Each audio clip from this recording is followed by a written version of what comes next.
एक बार नारद जी द्वारिका गए और द्वारिकाधीश से बोले कि हे प्रभु, मुझे आपकी माया का दर्शन करना है, एक बार अपनी माया का मुझे दर्शन कराइए। भगवान बोले चलो। भगवान श्री कृष्ण नारद जी को लेकर जंगलों की ओर चले। चलते चलते चलते चलते चलते घनघोर जंगल में भगवान श्री कृष्ण प्रवेश कर गए। नारद जी बोले प्रभु बड़े थक गए हैं, थोड़ा विश्राम कर लो। भगवान बोले चलो विश्राम कर लेते हैं। अब एक पेड़ की छांव पे नारद जी और भगवान श्री कृष्ण दोनों विश्राम करने लगे। तभी भगवान श्री कृष्ण ने कहा नारद जी से, हे नारद जी, हमें बड़ी प्यास लगी है, क्या आप हमें पानी पिलाएंगे? नारद जी बोले आप यहीं बैठिए, मैं आपके लिए पानी लेकर आता हूँ। आसपास कोई नदी होगी, सरोवर होगा, कोई झील होगी, मैं आपके लिए मीठा पानी लेकर आता हूँ। अब नारद जी गए पानी लेने। अब देखना माया कितनी प्रबल है। मैया ध्यान से एक एक अक्षर समझिएगा, कितनी प्रबल माया है भगवान की, कैसे उलझाती है वो आपको और हमें। इस कहानी के बाद कुछ समझाना नहीं बचेगा। माया को आप इतने करीब से समझ जाएंगे कि फिर माया के लिए आपको दूसरा एग्जाम्पल देने की जरूरत नहीं पड़ेगी। नारद जी गए पानी लेने। एक कुआं में एक स्त्री पानी भर रही थी। वो स्त्री सुंदर थी। नारद जी गए थे पानी लेने, हे देवी बड़ी प्यास लगी है, पानी पिलाओ। अब उस स्त्री ने पानी नारद जी को पिलाया। अब नारद जी उस स्त्री से बोले आप कौन हैं?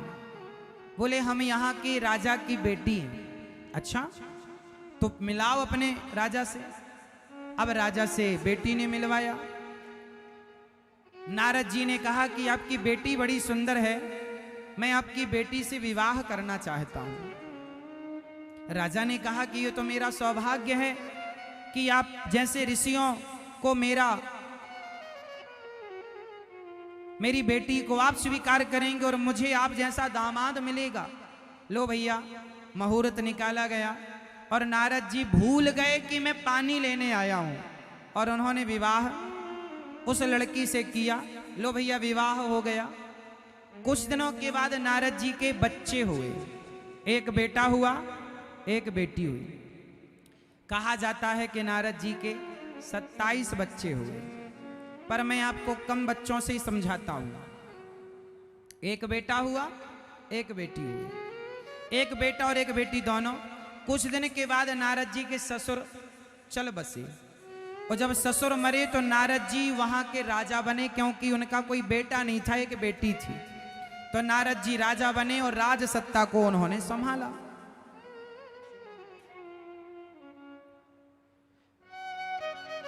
और जब ससुर जी मरे तो नारद जी भी रोए। ससुर जी चले गए।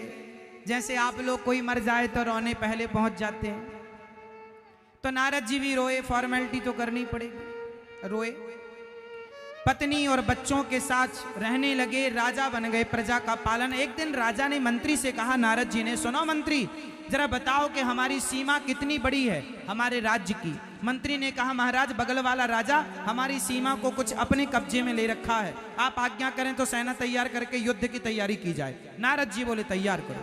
सेना तैयार की गई, युद्ध की तैयारी। अच्छा, नारद जी ने पहले तो कभी युद्ध लड़ा नहीं था और नारद जी राजा बने, चले युद्ध करने और सामने वाला राजा भी तैयार था युद्ध के लिए। लो भैया, दोनों राजाओं की लड़ाई हुई। इस लड़ाई में नारद जी की सारी सेना मारी गई। सारी सेना मारी। उस राजा ने नारद जी के सिंहासन पर कब्जा किया और नारद जी भागे, पत्नी और बच्चों को लेकर भागे।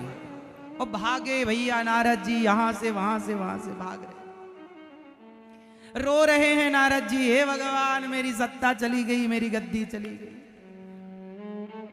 छोटे छोटे बच्चे नारद जी के चिल्ला रहे हैं, भूख लगी है। नारद जी उनको खिलाने के लिए रोटी कहां से लाएं, दर दर की ठोकर खाने लगे। कोई रोटी देने को तैयार नहीं, जंगल में डोल रहे। एक नदी नजर आई। उस नदी के उस पार एक गांव नजर आया। नारद जी बहुत दिन से जंगल जंगल भटक रहे थे पत्नी और बच्चों को लेकर। बच्चे भूख से छटपटा रहे थे। बच्चे तो छोटे ही थे ना, नारद जी की पत्नी बोली, प्राणनाथ मर जाएंगे अब ये बच्चे दोनों, यदि सही वक्त पर इन्हें भोजन नहीं मिला ये मर जाएंगे। नारद जी ने कहा, मैं जानता हूं मेरे भी बच्चे हैं। नारद जी रोने लगे। हे भगवान क्या करें, अब ये नदी पार करें तो उस तरफ गांव में कोई व्यवस्था हो, पर नदी में नाव नहीं। अब जैसे तैसे नारद जी ने लकड़ी की एक नाव तैयार की, जंगल की लकड़ियां लाई, बांधी, बच्चों को बिठाया और नाव। दुर्भाग्य देखिए कि वो नाव बीच नदी में जाकर डूबने लगी। नारद जी की पत्नी और बच्चे भूखे थे, वो डूबने लगे। नारद जी चिल्ला रहे हैं, बचाओ, कोई नहीं सुनता। नारद जी ने बचाने की बहुत कोशिश की, एक को बचाने जाएं तो दूसरा डूब जाए, दूसरे को बचाने जाएं तो तीसरी डूब जाए, पत्नी को बचाएं कि बेटी को बचाएं कि बेटे को, एक एक को बचाने के लिए बढ़े। आंखों के सामने नारद जी के उनकी बेटी डूब गई, पानी में मर गई, बेटा डूब गया, मर गया, और पत्नी आंखों के सामने डूबकर तड़प तड़प करके बच्चे मर गए। अब नारद जी जैसे तैसे पार लगे और किनारे खड़े होकर नारद जी रो रहे हैं, हे भगवान तुमने मुझे इतना दुख दिया, इतना कष्ट दिया, क्या बिगाड़ा था मैंने तुम्हारा, मारना था मुझे मार दिया होता, इन बच्चों ने क्या बिगाड़ा था। रो रहे हैं नारद जी। अच्छा ये बताओ कि नारद जी कह रहे हैं मेरी पत्नी डूब गई, मेरे बच्चे डूब गए, तो जरा बताना ये पत्नी और ये बच्चे क्या नारद जी के थे? नारद जी क्या लेने के लिए आए थे? जोर से, जोर से। पानी आए थे, पानी लेने आए थे किसी और काम से, और उलझ गए किसी और काम में। बोलो हाँ। अब नारद जी रो रहे हैं, तब तक वहां भगवान आ गए और भगवान ने कहा, नारद जी पानी लेने गए थे, कहां रह गए? 1 घंटे से हम वहां आपका इंतजार कर रहे हैं। नारद जी बोले 1 घंटा? अब 1 घंटा हुआ? बोले हाँ। तो कितना? 1 घंटे ही तो हुआ। नारद जी बोले, हे भगवान 1 घंटा में हमारे 2 बच्चे हो गए। नारद जी का भगवान का अभी 1 घंटा हुआ था कि नारद जी के इस 1 घंटे में शादी भी हो गई, बच्चे भी हो गए, ससुर भी मर गया, गृहस्थी बस भी गई और डूब के मर भी गई। अब नारद जी को पता लगा कि राम राम, मैं तो पानी लेने निकला था और मैं कहां उलझ गया। अब नारद जी को पता चला कि मैं कौन हूं, मैं तो नारद हूं, मैं तो नारद हूं, और मैंने अपने आप को किसी का बाप समझ रखा था, मैंने अपने आप को किसी का पति समझ रखा था। भगवान बोले यही मेरी माया है, आपने अपने आप को किसी का बाप समझ लिया, किसी की मां समझ ली, जबकि आप किसी के बाप नहीं, आप आए किसी और काम के लिए थे, पर यहां उलझ गए। वो नारद कोई और नहीं, आप सब वो नारद यहां बैठे हैं। कोई 2 बच्चों में उलझा पड़ा है, कोई 4 बच्चों में, किसी की पत्नी से कोई परेशान तो कोई पति से परेशान। आप वो हो ही नहीं जो आप अपने आप को समझ रहे हैं। नारद जी थे नारद जी, पर उन्होंने अपने आप को किसी का पति, किसी की पत्नी, किसी का परिवार, किसी का दामाद, किसी का राजा मान बैठा। यही अज्ञान है। ना मैं किसी का राजा हूं, ना मैं किसी का पति हूं, ना मेरा कोई बेटा है। जो कुछ है वो संपत्ति सब रघुपति के यहाँ, सब कुछ भगवान का है, लेकिन मैं अपना माने बैठा हूं, इसलिए मुझे हर दुख का सामना करना पड़ता है। यदि आप अपने निज स्वरूप को पहचान जाएं कि आप कौन हैं, तो आपका सारा दुख दूर हो जाए। गोस्वामी जी लिख रहे हैं, ईश्वर अंश जीव अविनाशी, चेतन अमल सहज सुख राशि। तुम सुख की राशि हो, सुख के भंडार हो, ईश्वर के अंश हो, लेकिन तुमने अपने आप को पप्पू का पापा और उसकी गुड़िया और उसकी मम्मी और उसका भाई और उसकी बहन ये बनाए बैठे। मैं इसका बाप हूं, मैं इसका बेटा हूं। तुम किसी के बाप हो? सबका बाप भगवान त्वमेव माता च पिता त्वमेव। लेकिन तुमने क्या मान रखा कि मैं इस बच्चे का बाप हूं, मैं इस बच्चे की मां हूं। तुम मां हो, सबकी माता भगवान माता रामो मत पिता रामचंद्र, लेकिन तुम अज्ञानवश मान बैठी हो कि ये मेरा। नारद जी उलझ गए परिवार में, किसके कारण? अज्ञानवश। अज्ञान मिटा तो अपने स्वरूप में स्थित हो गए। उसी तरह जिस दिन आपका ज्ञान मिट जाएगा उस दिन आप भूल जाएंगे कि आपका कोई बेटा कोई बेटी है।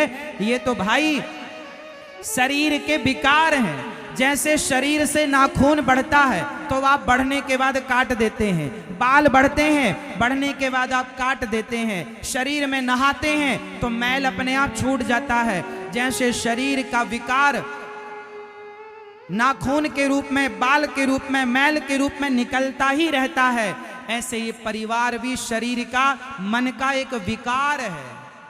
और इस विकार को आपने अपना परिवार मान लिया है।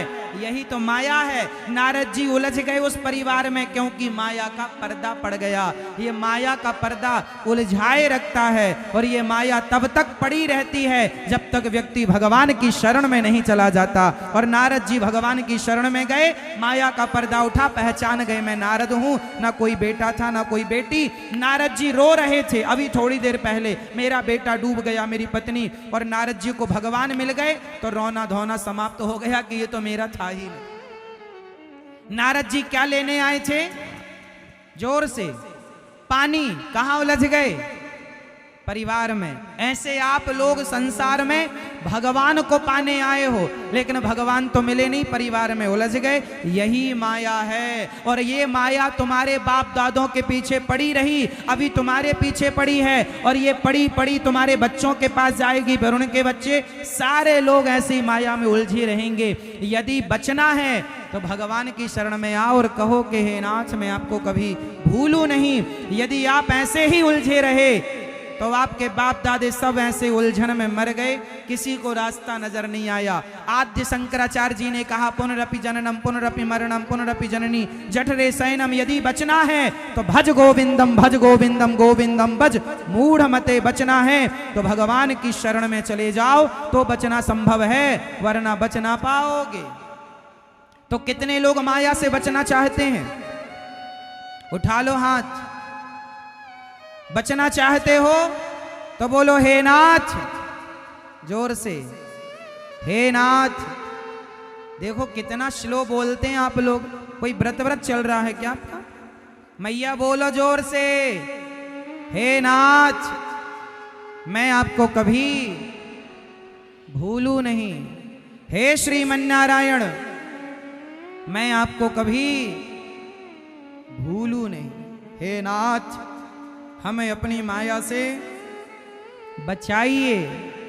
हे श्रीमन्नारायण मैं आपकी शरण ग्रहण करती हूं, मैं आपकी शरण ग्रहण करता हूं। हे नाथ हमें स्वीकार कीजिए। हे रघुनंदन हमें स्वीकार कीजिए। हे श्याम सुंदर हमें स्वीकार कीजिए। शरण में चले जाओ। जो उनकी शरण में है उनके बाल भी बांका नहीं होता। विभीषण शरण में आ गए, बाल भी बांका ना हुआ। सुग्रीव शरण में आ गए, बाल भी बांका ना हुआ। बस शरण में जाने की